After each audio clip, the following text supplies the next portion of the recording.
Hi there all, welcome back to my channel. I wanted to talk today about an awesome gift I received that was just a total surprise last night. It was like the greatest thing ever.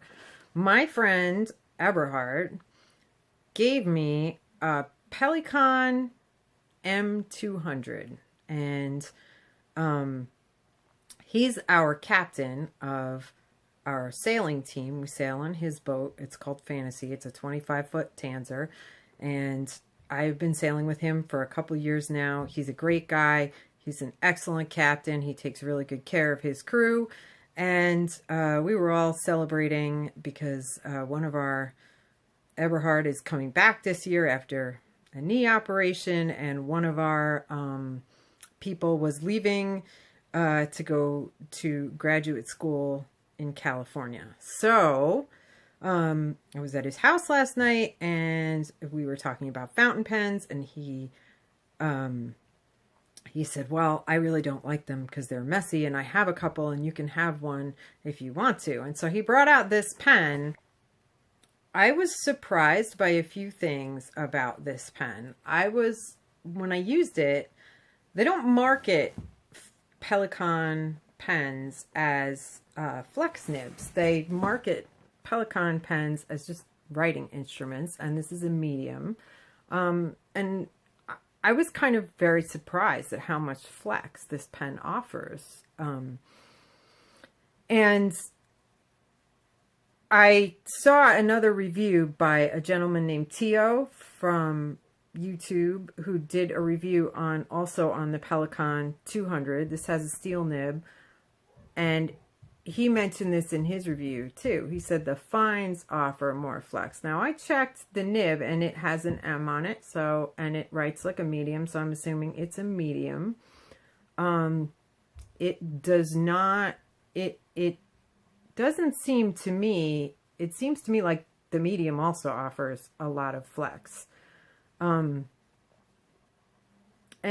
I have, for comparison in my writing sample, I have a vintage flex pen, and I have a modern flex pen that markets itself as a flex pen as well. So I wanted to show you not only this one, but those two, just so you can get an idea of the niceness of the Pelikan nib. Like, they're just fun to use, and they offer a lot of line variation. And you know, I get a lot of joy out of drawing with them. And I use my stuff primarily for artwork, so this is really great for me to use.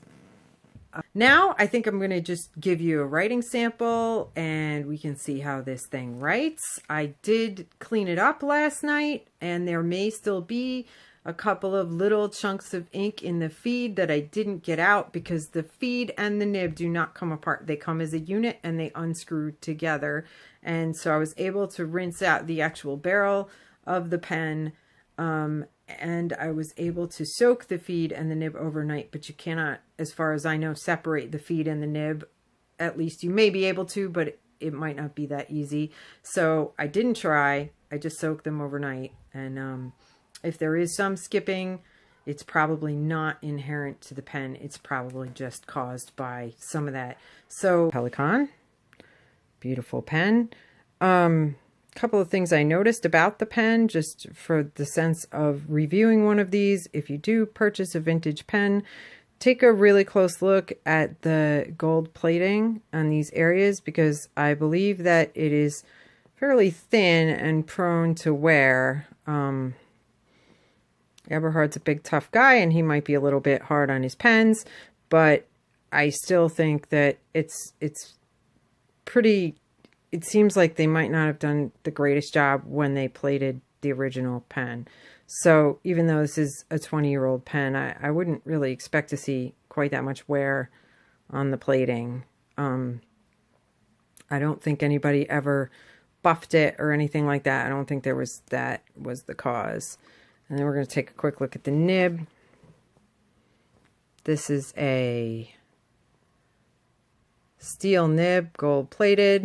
You can see a little bit, oops, there's a little bit of ink on there. It's a wonderful nib. it's a medium. I'm not sure if we can see the where it says medium there at the bottom, but it is. Anyway, I'm going to do some writing with it now, and you can see how it performs. I'll come in a little bit on this for you.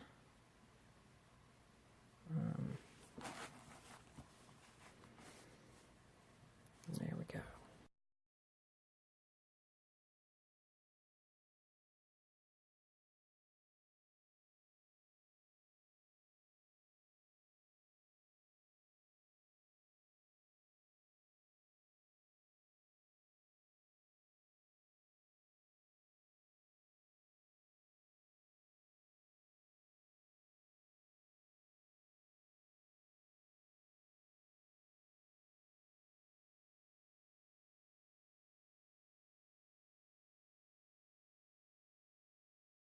This is the flex line width. Okay, so we can really spread those tines pretty good. Nice, you know. So anyway, let's take a closer up look at that. Yeah, see, lots of variation there. And this is the vintage flex nib here that I used. That's the Eclipse. So that's a 14 karat gold flex nib. This is a steel, 14 karat gold plated steel flex nib here. And this is honestly the most flexible steel nib I have ever used in my life. Amazing. I mean, I was really surprised. So now I'm going to go to a modern flex pen and we'll look at that and we'll compare. This is a modern pen that markets itself as a flex pen. I don't usually use modern flex pens, so this is the only one I own. I would like to change that, but for right now, this is what I have. This is a Fountain Pen Revolution Guru, made in India. It's also a piston fill, just like the Pelikan. I'd say this is probably like, this is diamine.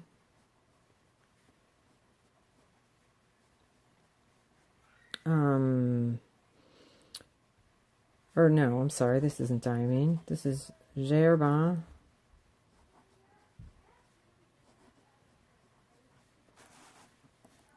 Rouge. Hematite. So I did that to give you an example of normal writing here.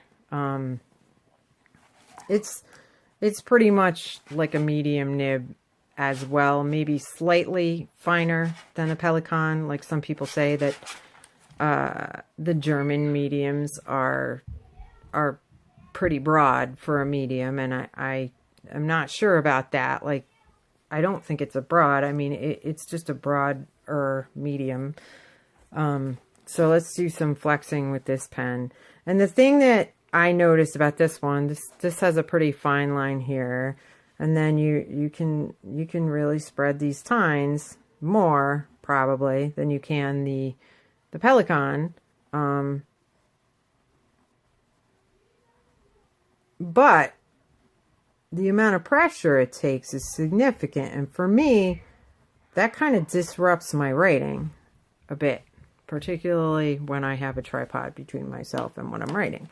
So, and if you take this one, it just requires a lot less pressure. Like, it's not as flexible, and I wouldn't push it as hard because I like the pen a lot, you know, like, and it's not intended to be a flex nib as such, but it doesn't require nearly as much pressure to spread the tines as this one, which is the one that's marketed as a flex pen, which I thought was interesting. So this is my two writing samples of these pens. Like, I feel like, yes, there is slightly more flex in this one. Like, the line width difference is greater than the line width difference in this one, but the pressure required was about double. Like, you can't know that because you're not writing with the pen, but I could definitely tell you that that is the case. So let's see how wet is this pen. Let's see. It's a pretty wet pen. I like that. That's a good thing. That I don't know why at the beginning of this video the feed was kind of malfunctioning there. Like I said, it was really, I think it had sat for about 10 years with some sort of black ink in it that was like really, it was pretty chunked up in there. The piston wouldn't move. It took me quite a bit of effort, and there may still be a few particles here and there that are kind of washing out of the pen. A little trick I use in addition to cleaning the pen is to use that Iroshizuku ink, because I think it has like a lot of detergent in it, and it helps with the flow, and it also just, I don't know, it just does some really good things for the pen. So, or for the writing. Anyway, that is the Pelikan M200. It's a beautiful pen. I really enjoy it. I wish I knew how to lubricate the piston mechanism, because I would have done it. That's probably another video. And I'd like to link to Teoh's review of the same pen, because he also talks about some of the details of the pen. And if you're considering purchasing a pen today, it might be worth looking at his review, because like I mentioned earlier, this is a vintage pen, and I'm not sure the pens today still, like, I'm not sure what the color spectrum is they're offered in or anything like that. I could talk a little bit about the difference between purchasing or using or owning a vintage pen and a modern pen. And I think that would be great for another video, and I would definitely do that. But there's a couple things I really love. I love this resin here. This is a blue, and it has just a really nice depth of color. Oop, there again. Get it to focus in on that. Really elegant. It's a very light pen, like for size comparison. Let me get out. This is a